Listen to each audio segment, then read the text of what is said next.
Magandang araw, ako po si Janica Mieldita Bianan ng 9th Lorin. Ang aking tatalakayin ay Noli Me Tangere, Kabanata 60, mag-aasawa na si Maria Clara. Ang ating tatalakayin ay una, mga tauhan, pangalawa, buod, at pangatlo, aral na mapupulot sa Kabanata 60.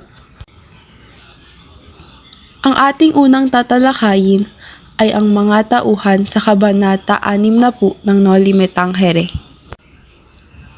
Maria Clara, Crisostomo Ibarra, Kapitang Tiago, Kapitang Tinong, Tia Isabel, Linares, Doña Victorina, Don Tiburcio, Padre Sibila, Padre Salvi, Ginoong Guevara, Alperez, De Espadaña, at Elias.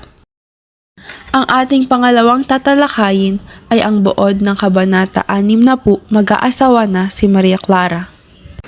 Narito ang buod sa mga pangyayari sa Kabanata 60. Nang ikawalo ng gabi ay gumawa ng pagtitipon sa Kapitan Tiago para sa nalalapit na kasal ng kanyang anak na si Maria Clara kay Linares.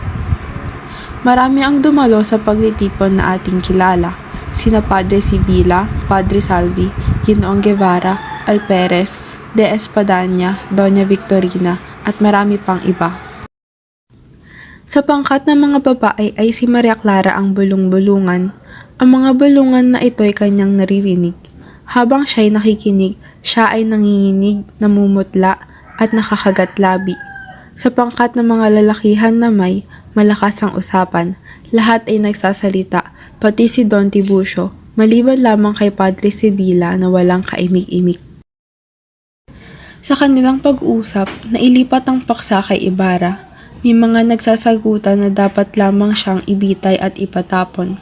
Sa kalagitnaan ay sumagot si Guevara na kung nag-ingat lamang si Ibarra at hindi lubos na nagtiwala sa sinusulatang tao ay nakaligtas sana ito.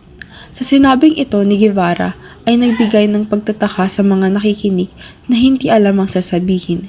Si Maria Clara ay narinig din ito. Si Padre Sibila na walang imik kanina ay siyang nagtanong, "Mga sulat po ba ang tinutukoy ninyo?" Isinagot ni Guevara ng, "Ang tinutukoy ko ay mga sinabi sa akin ng abogado," at nagtuloy ang kanilang usapan. Samantalang nangyayari ang ganyan, ang matandang kawal ay huminto sa isa niyang pagyayaot at lumapit kay Maria Clara. Sinabihan ng matandang kawal na mabuti ang paggawa ni Maria Clara ng mga sulat at sa gayoy magkakaroon siya ng tiwasay na buhay sa hinaharap. Nang umalis ang militar, nagpahatid si Maria Clara sa kanyang kwarto kay Tia Isabel at nang makapasok na sa kwarto'y humandusay na umiiyak si Maria Clara sa isang santo. Nakakailang katok na rin sina Tia Isabel, Doña Victorina, ang kanyang ama at si Linares, ngunit hindi tuminag si Maria Clara. Ilang oras na ang nakalipas at natapos na ang pagtitipon, pero patuloy pa rin nakahandusay ang dalaga. Kumatok si Tia Isabel at nakitang nakatulog ang dalaga. Maya-maya pagkaalis ng tiya, itinitig ng dalaga ang mata sa malinis na langit at tumingin sa ilog.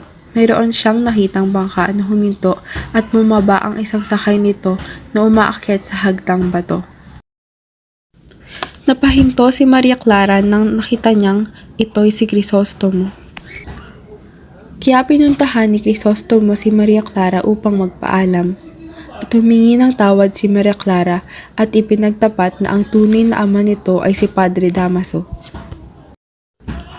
Tinanong ni Ibarra kung mayroon ba itong pruweba at inilahad ng dalaga ang sulat ng kanyang ina noon sa gitna ng kanyang matinding kalungkutan noong nasa sinapupunan pa si Maria Clara na hinihiling na sana siya'y mamatay.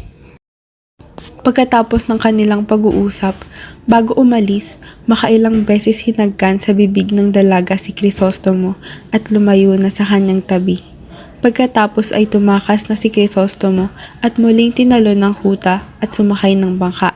Tinanggal ni Elias ang salakot nito at bumati ng buong galang sa dalaga. At ang ating ikatlong tatalakayin ay ang aral na mapupulot sa Kabanata 60.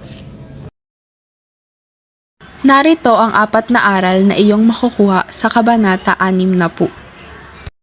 Una, minsan ay kailangan mong magsakripisyo para sa iyong minamahal. Pangalawa, ang tunay na pag-ibig ay masasabing tunay kung siya lamang talaga ang nasa puso mo kahit na hindi kayo magkatuluyan.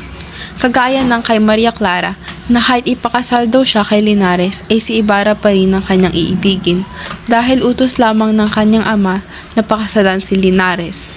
Pangatlo, ang pagpili ng taong iyong pakakasalan ay mahalaga sapagkat tungkol ito sa iyong damdamin at dapat ay mula sa pag-ibig. Pang-apat, ang pagkasilaw sa kapangyarihan ay magagawa mong isakripisyo ang ibang bagay at gawin ang lahat matupad lamang ang hinihiling na pagkamit ng kapangyarihan. Ayun lamang po, maraming salamat po sa pakikinig.